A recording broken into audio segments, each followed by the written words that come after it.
school at age 16. Why? Anybody have an idea why maybe? Doubled up. I did have to double up or they wouldn't have let me. Why do you think? Sorry? Any idea?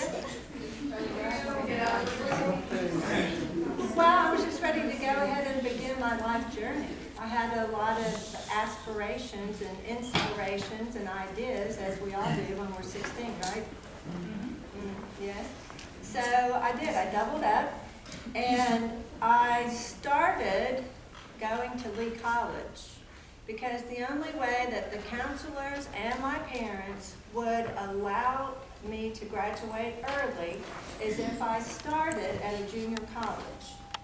So I started at Lee College, primarily because of doubling up. I wasn't able to get in like more of the advanced mathematics that would be required for my particular major, which was a pre-med major, which is like a biology type major, but there was a certain amount of math that was involved in that. So for that reason, that's how I started. I went to Lee College. I started going to Lee College. I graduated in May 1974 at age 16. I started Lee College in June at age 16. I did not turn 17 until July. So that's how my journey began. Then I finished up my education at University of Houston, and in the book, The Hero and Heroine, there's a little bit of information in there about what it took for me to be able to finish. So that's something that I wanted to share with you because I think it's very important that at times we have ideas, we think it's supposed to happen a certain way, but maybe there are some other things that come in along the way. It didn't mean that I didn't get to finish my education. I certainly didn't turn out to be a doctor, although I have a passion for healing, energy medicine, the human energy field and body, and many of the things that we can't see with the naked eye. So perhaps that's why if I had done the traditional medical route, my mind might not have been open enough to allow the kinds of healing modalities that I do today. So I know that you guys have been exposed through your English classes to some of the book, through some of the discussions that your teachers might have had for you. And I just wanted to ask you if there is anything that you would like to ask me.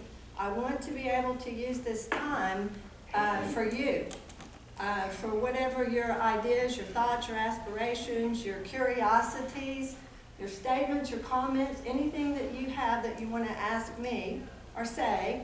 I would like to open it up for that. What we'll do after that is there'll be some, I'm going to read an excerpt from the book because it is very Liberty connected. Maybe a little bit more about what it's like to be an author, unless that's something you guys want to ask up front. I've got what I call my coat hanger experiment, which shows the impact of how we think, the electromagnetics of how we think, which is invisible, right? You can't see your thoughts, can you? Yes? No? Some of you can? It's like radio stations. Some radio stations, you turn the dial to, name a number, 99.9, and you get a certain radio station. Turn it up to 101.1, you get a different kind of radio station. Well, we have thoughts that what I say are like cars driving on freeways, and we decide we're going to take one of those and we make it a thought. And we can spiral on that thought, positively or negatively. But most often, we spiral which way? Positively. Negatively. Most people don't hang on to good thoughts. Think about it. Do you? It'll last for a little while, but do you really hang on to good thoughts? Okay? So what I want to show you is with a little experiment, I call it my coat hanger experiment, I will show you how just through your thoughts, directed at anybody, your thoughts will move. The coat hangers will move in the direction of the thoughts. Sounds kind of weird, right? It works. Trust me. So now I'd like to open it up for you guys to just ask me anything you want to know about what it's like to do a book, anything that you want to know about maybe just some life questions, what it's like to grow up in Liberty and live and travel and work around the world. It's open. I know it's difficult, but my classes did not go in depth in your book, and I know you only have so much time. Can you 5 minutes summary really quickly? Of the book? Yes. Most definitely. My son was a heroin addict. How many people do you really know that step out and talk about their kid being a heroin addict? Not many, right? My son was very beautiful and precious to me. And we struggled on his journey with drugs. I didn't find out that he did drugs until I found writings of his. He was a voracious writer. And about 1 year after he died, there was a woman that contacted me that had a box of his journals. And she said, Mindy, you are the one that these journals belong to, not me. I opened the box and I was like, oh my gosh. It was an enormous amount of his writings and his work. So I wanted to get some of his work published. I went to a publisher, showed them the work. They said, wow, some of this is really, really good, but he's deceased.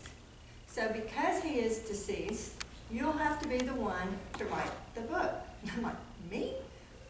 I'm not a writer. I've had to write for work and my English teacher's classes, but as far as writing a book, that was never anything on my punch list of life. So over time, after he died, he started showing up in spirit form to me. And not just to me, but to other people. So here I am thinking, my background is in banking and finance internationally. I'm like, I'm a finance girl. I can't go talk about the invisible. My son was like, Mom, you have to.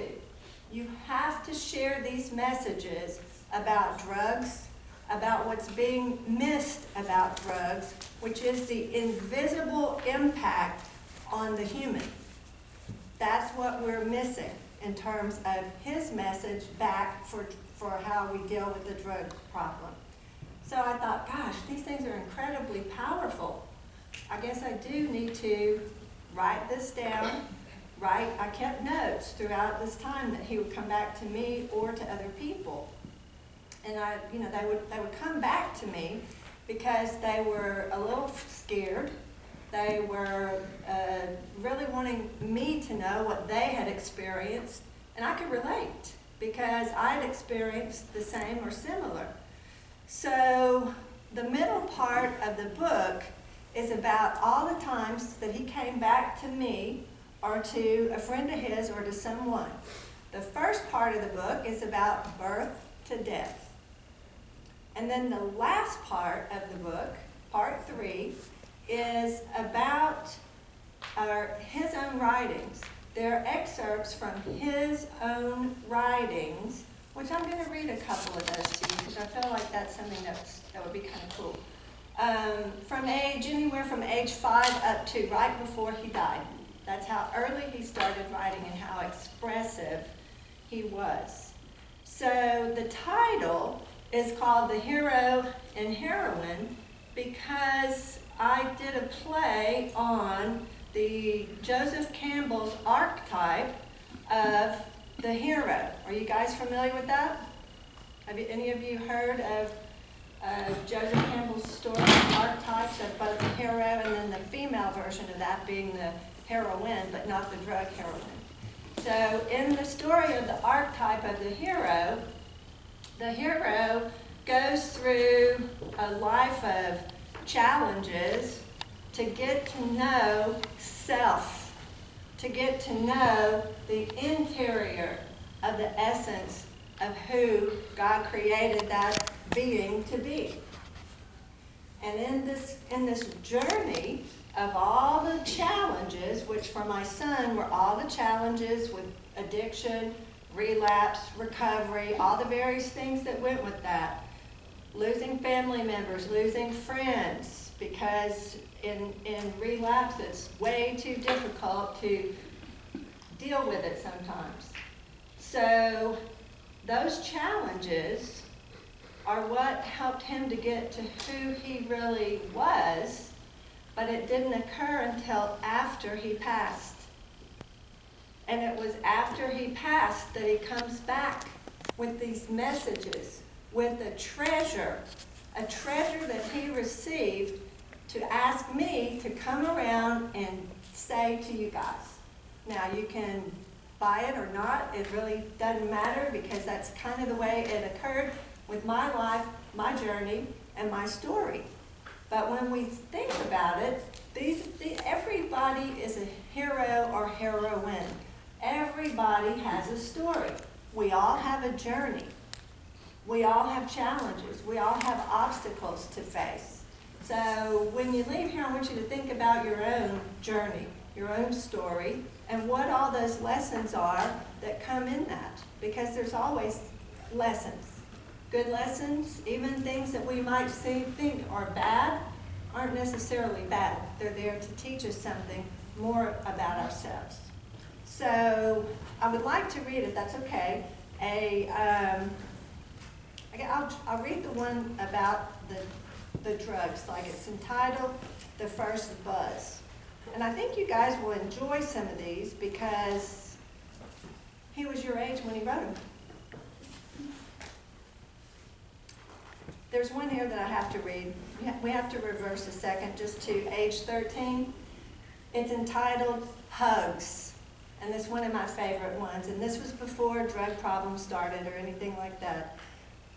It's wondrous what a hug can do. A hug can cheer you when you're blue. A hug can say, I love you so, or gee, I hate to see you go. A hug is welcome back again, or great to see you, or where have you been? A hug can soothe a small child's pain and bring a rainbow after rain. There is no doubt about it, we scarcely could survive without it. A hug delights and warms and charms. It must be why God gave us arms. Kittens crave them, puppies love them. Heads of state are not above them. A hug can break the language barrier and make the dullest day seem merrier. Age 13. Do you guys like that one? Yes, ma'am. Okay, let's see. The First Buzz. I told my mother that I was going to the movies with a friend and needed about $10 so I could pay for the movie and some popcorn. When my mom dropped me off at the theater, my buddy was sitting outside waiting for my arrival. As my mother drove off, my friend asked me if I wanted to just skip the movie and split a bag of herb. I had never smoked weed in my life and really didn't know what he was talking about. I didn't want him to think that I was some kind of a loser, so I said, sure, to heck with the movie. Next thing I know, Doug, my friend, yeah, right, stole some rolling papers from the drugstore, and we proceeded to wander off into the woods behind the movie theater. So here I am, sitting in the woods, watching Doug roll what would be the first joint to ever cross my path. I remember it being dark, so I really didn't get a good look at what was in the plastic baggie. By this time, I knew that we were about to smoke pot, and I started to get a little nervous. All these thoughts and tales of drugs that I had been told in school and by my parents began racing through my head. Now the joint was burning, and I remember watching Doug smoke it.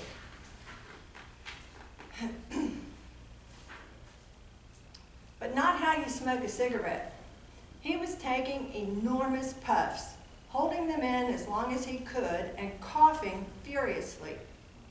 After he hit it a few times, he passed the joint my way, and butterflies rocked my stomach. I had tried smoking cigarettes, so I knew how to inhale smoke, but the first time I hit the joint, I exhaled too fast. Doug was quick to tell me that I needed to hold it in, so I did. Well, we finished blazing the joint and walked out of the woods back to the theater. We had been sitting down when we were smoking, and I really didn't feel any kind of high whatsoever. However, when I got up and started walking, it all hit me at once. I felt like I was walking beside myself, like I was floating. Then I just started laughing for no reason. Everything seemed hilarious. And I realized that I loved everything about being high. My mother picked me up from the theater and had no idea that I was higher than a kite. I think I laughed all the way home. And when I got home, I ate a whole bag of potato chips dipped in ketchup. I remember sleeping like a baby that night, and when I woke up, I called Doug to check and see if there was any weed left over. Since I paid for half the bag, I wanted my half. I went by his house, and he put my half in a separate bag. And just like that, I was hooked. Age 15. It's about choices. We do have choices. He had choices, and he chose to do it, to try it. He continued trying other drugs off and on until heroin. And he told me, he said, "Mom, of anything out there, there was nothing I couldn't quit when I wanted to," which is operative there, "except heroin." So by the time he had done the heroin and tried it, thinking he could quit it too, it had him. It is the most addictive drug out there. One time, and that could be the end. So you think twice before you decide that's something you would ever want to do or want to try. And remember, there's a tremendous invisible impact to addiction that you can read the book and you can learn more about it. You can learn snippets from what it was that he said and what he brought back about the invisible implications of doing the drugs. So, would you like for me to read another excerpt, or would you like to go ahead and start asking questions? Read another one. Read another excerpt? You want one? Okay, this is a Liberty excerpt. Now, I told you that we lived around the world. I worked around the world. He turned 3 years old in Singapore. So he had a very international growing up background, went to private schools, things I would have given my eye teeth for that I just didn't get the opportunity to do. And he was a very non-prejudiced person because he grew up in so many different cultures and nationalities. So this was a trip that we had taken. We had lived in Dubai, and we made a trip to Mauritius. Does anybody know where Mauritius is? No one? Oh, it's an island off the coast of Africa. Right. On the southeast side. That's right, and it's below the Seychelles, and it is not Madagascar. It's a small island. Okay, well, he and I used to explore. We love to explore. And so I had to tell him this story when he and I were in Mauritius. One day while we were out exploring, I was reminded that Mauritius had been the only home in the world of the now extinct dodo bird. I had a story to share with Matt about my childhood dodo bird experience in Liberty, Texas. When I was in the 4th grade, I did a report on this creature, and when I presented it orally to my class, I called it a doo-doo bird. The whole class broke into laughter. I didn't know whether to laugh or cry. I was so embarrassed. But the teacher kindly said, "Mindy, I believe it is pronounced do-do, with a long O sound." Rapidly, trying to save face, I corrected the pronunciation. I shared with Matt that the whole reason I'd really done the report on this bird in the first place was that I thought it was really a doo-doo bird. Matt got tickled and broke out laughing. Hearing him laugh, I got tickled and broke out laughing. Together we let out giant belly laughs as we walked the streets of Port Louis. We couldn't look at each other without cracking up. So that's my Liberty story in this book, which is told truth. Any others? Want me to read more? Another one? Yeah. Okay, this one is one that was kind of pretty profound. In this one, we are in Louisiana. We had evacuated the United Arab Emirates, evacuated Dubai after Iraq had invaded Kuwait. We relocated to Louisiana, and he was going to school at a private school there called, I think it was Runnels. One day when I picked him up from school, he slipped into the back seat, just as he had done when his stepbrother lived with us, and asked, "Hey Mom, can I read aloud what I wrote in school today?" "Yes," I said, "that would be great," as I turned the radio down. He began.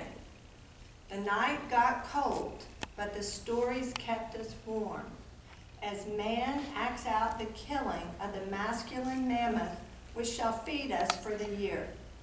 The sharp-pointed stone fiercely pierced the animal, wounding it, or in other words, preparing it for death.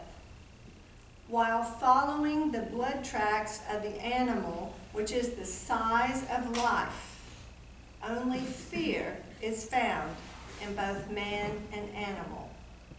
Age 11, age 12. "What do you think?" he asked. Floored and awed by the depths of these words coming from a 12-year-old, I responded with, "I like it. Where did you copy it from?" With great frustration, he insisted that he had not copied it. He went on to say that he was perplexed about what title to give it. With the innocence of the child he was, he softly asked again, "Mom, what do you think?" I suggested he stick it on the refrigerator so it would be in front of him, and so that when he felt inspired, he could simply write the title on it. "Okay," he agreed proudly, "I'll do that." I felt terrible that I had accused him of copying it. A couple of days later, I noticed that the word fear had been written atop the poem on the refrigerator.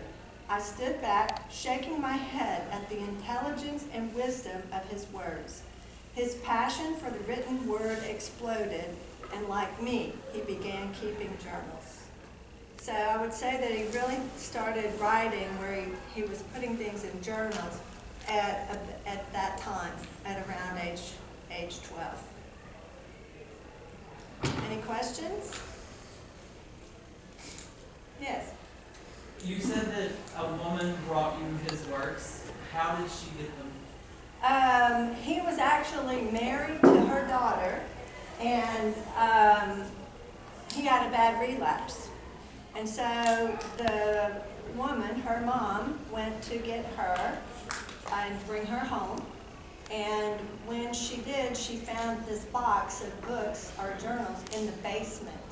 So she grabbed them and she brought them back. And a year later, or well, it's more than a year later, but it was a year after his death, she called me and she said, "Mindy, these belong to you." Good question. Others? How old was he when he was taken? 31. He put a gun in his mouth. think he had dealt with it long enough, and I know that he was high when he did it. It's another reason not to do drugs. He had been drinking alcohol, that was found, and he had been using cocaine. He had no heroin in his body. And the reason he had no heroin, I believe, is because he was trying to recover from it. And a lot of times, and I've learned this from having a child with addiction, they'll use another drug to kind of keep them from doing one that's more harmful, although they're all very harmful. So he used cocaine to not try to feed the heroin addiction. And that night was it. Do you have any copies of the book with you? Actually, I'm going to invite all of you to come to my book signing on Friday at the Liberty Municipal Library and the Cultural Center from 4 to 6. I have none on me except this one, but I would love for you guys to get one, read it, email me, let me know what you think. I have a Facebook page and a website for both the book and my own. Yes. So, we can purchase the book there too and get some? Or, Well, you can purchase it there the night or on Friday afternoon between 4 and 6. And I am talking to Miss Absher to find out, maybe she said she might want me to leave a few, so if someone can't make it to the signing, that they can come and get it later. Any other questions?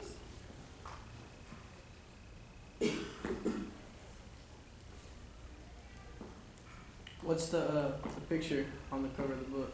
That's a picture of he and me. Neither one of us knew the other one was doing the peace sign. We kind of did weird stuff like that all the time. And in that particular picture, we were going to Bimini to go swim with dolphins. We were going to be on a catamaran and just be out in the water with the dolphins. And that was in Miami before we flew over to Bimini. About how long did it take you to write the book? Very good question. I would say it took me about a year. I had no process, so to speak. I did not write every day at all. Some people have a set time, and maybe people like Stephen King and authors like that write at a certain point in time every day. But I didn't. I never thought I'd write a book to begin with, and I didn't know how it would come out. So I just wrote when I felt inspired. And the title actually came to me in sleep. I woke up, and I always kept a tablet by the side of my bed. I was horrible about turning on the light. I would just reach over and scratch something out. And so, hoping I could read my own writing the next morning. But that's how the title came about. And then the publishing process actually took about a year, close to a year also, about 11 months. You think you'll ever write another book? I already have one in mind, and I never thought I'd do it, but I do. And part of it is using some of his works, but in a different way. does he still visit you? He does. Actually, it was when the book was delivered. Of course, I'd seen the manuscript, I don't know how many times. I'd seen the cover, I don't know how many times. But the publisher sent me a sample, and that's this one, of the hardcover and of the soft cover, so I could see what the end product would look like.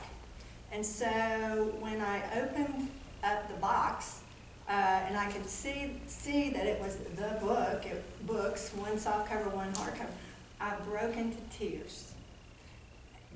Why? I don't know. I guess it was just, it was a project that was finished.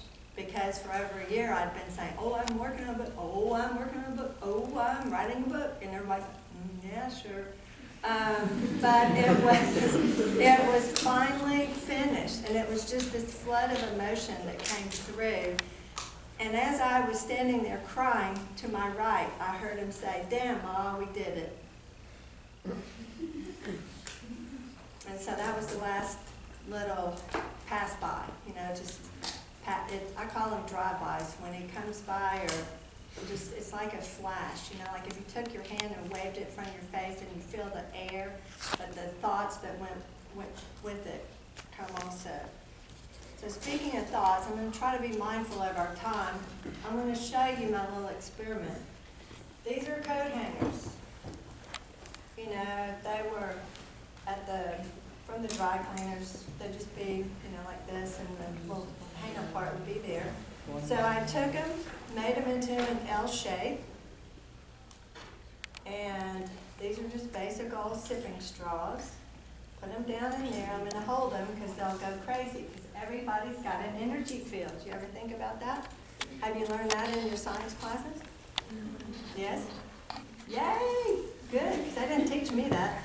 Is this the same thing you do to like find your water line in your yard? It's kind of like that. I mean, these are like a divining rod, but these are more specific to how I'm guiding them with the thought.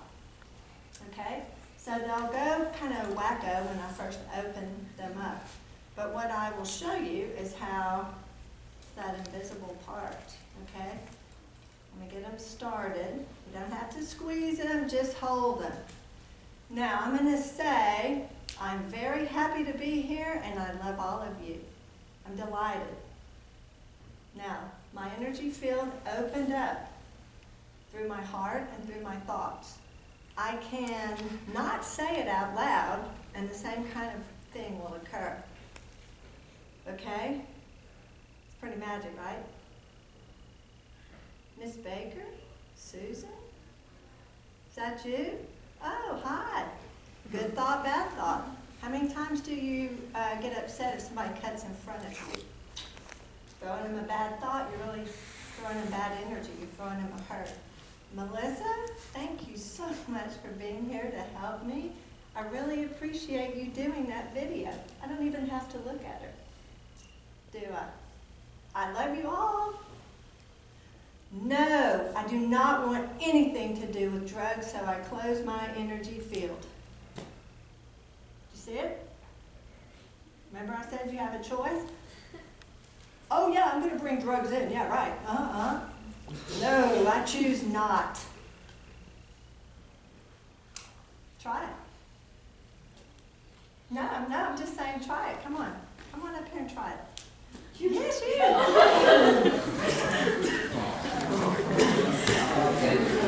That's Georgia, Mindy.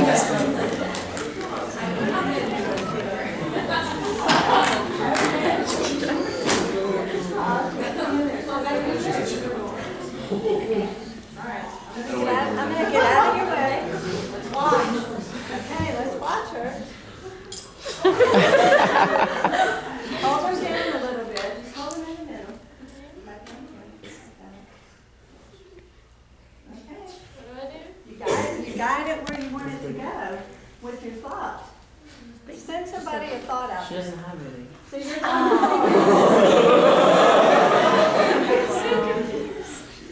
Land Rovers. Oh, it opened up. When you said Land Rover, it opened up. relax your hands. You don't have to squeeze it. I'm so confused. Close your energy field.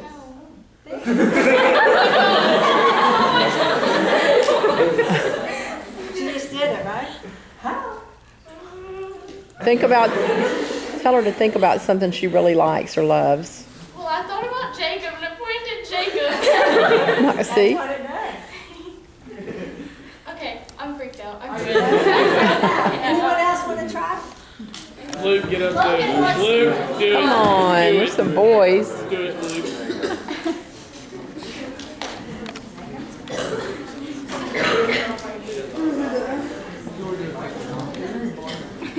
I have a question. Yes. So if you have a negative thought, it goes like this. If I want to close My energy field goes all the way around my body. And if I want to, if I'm he's wide open right now. Wide open. If I don't want anybody's negative thoughts impacting me, I just close my field.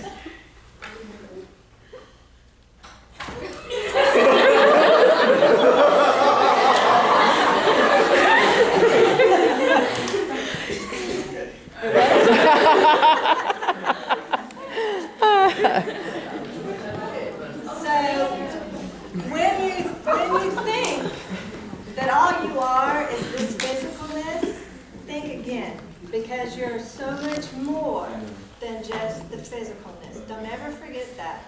And remember that if you think drugs, or if you think I'm not good enough, or I'm not pretty enough, or I'm not skinny enough, all these things that are more negative thoughts, you bring all that to you because you attract what you think about. Yeah. Did you ever have any idea that he was into drugs, or was it just, whenever he died, was it just, like he slapped in the face? No, I knew. I found out probably when he was about maybe 16. His behaviors were weird. There was a weird smell that came out of his room one time. It's like he was sneaking out of the house at night, like he didn't think I could hear him. And so there was some denial on his part for quite a while, and I didn't want to be the accusatory mom like I was with the fear point, but I knew something was wrong. It wasn't right. It totally wasn't right.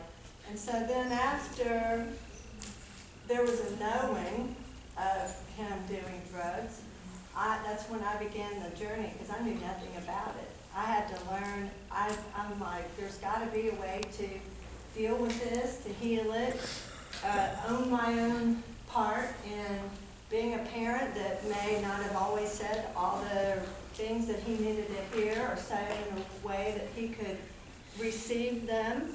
So there was a lot of learning for me in there also.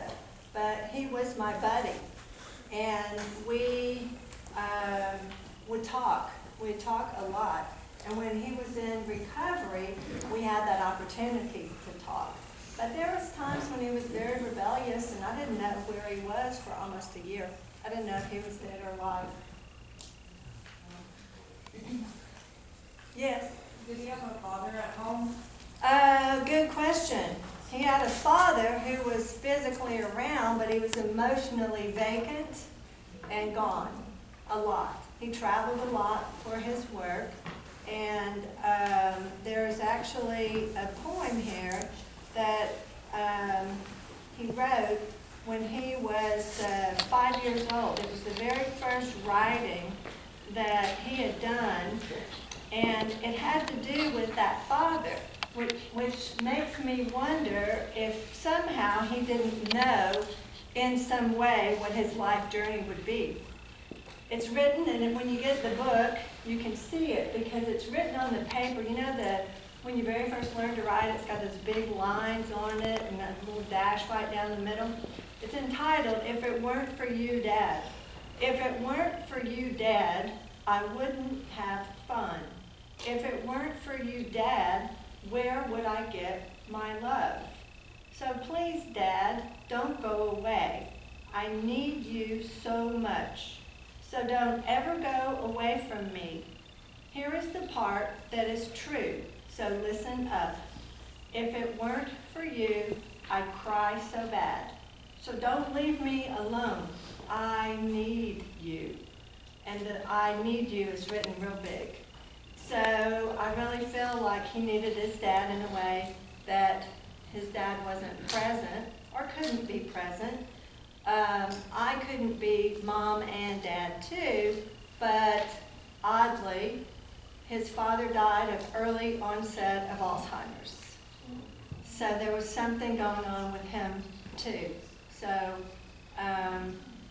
we all carry our stuff, right? Good question. Any more? I encourage you guys to get the book. I you'll enjoy it. I think you're at an age where you could really enjoy it. There's parts in there that I refer in the beginning about just being as a woman, married, young, still had desires to go to medical school, and it just ended up not happening. But I think there's some things in there that would be very beneficial to all of you.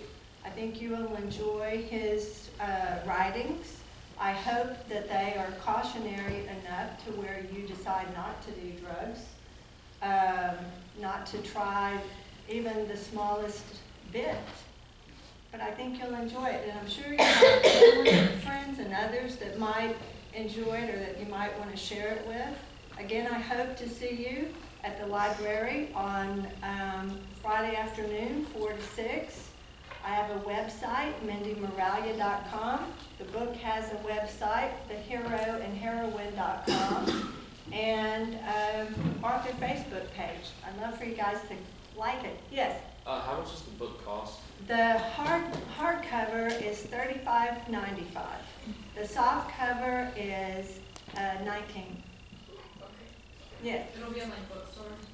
The book is available in 25,000 retail outlets worldwide. You can order it online from Amazon, Barnes & Noble, from the publisher, Balboa Press. You can also download it on iPad, iPhone, Kindle, Nook, whatever you've got. So it's available in every form. So tomorrow or next Friday? This tomorrow. Definitely. And then I'll be leaving, so I've been here for a few days, and so after that signing, then I'll be leaving to go down to Galveston. When was the last time you were in Liberty? 3 years ago. 3 years ago. Has it changed? Oh yeah, it's changed a lot. And it's been interesting to come into the schools and see how much the schools have changed from when I was here, and to meet a lot of the teachers that are the children of my classmates. Yes, you had a question. When was the book itself published? The book came out in March. This year. This year, yeah, it's brand new. I actually did a private launch on March the 29th at my home, which was the anniversary date of my son's death, the 4th year anniversary date. So it's brand new. I know online there's a couple of places that show March, earlier in March, but it wasn't actually out and available until later in March this year. What year did your son pass away? 2011. And he passed here in Liberty, died at my father's house. My dad found him. It's another reason for me to come back. Any others? Yes? Who's your dad? John Bailey. He's gone too. I'm the end of the road. He lived right across the street from my grandfather. Really? Good. I just want to let you know your dad was a really sweet man. Aw. Thank you very much. I really loved him. And my mom too. They're all gone. My mom, my dad, and my child. Thank you very much. You're welcome. Okay, don't forget, she's got a signing tomorrow at the municipal library from 4 to 6. You can purchase the book there. Have your copy signed. Let's give her a round of applause.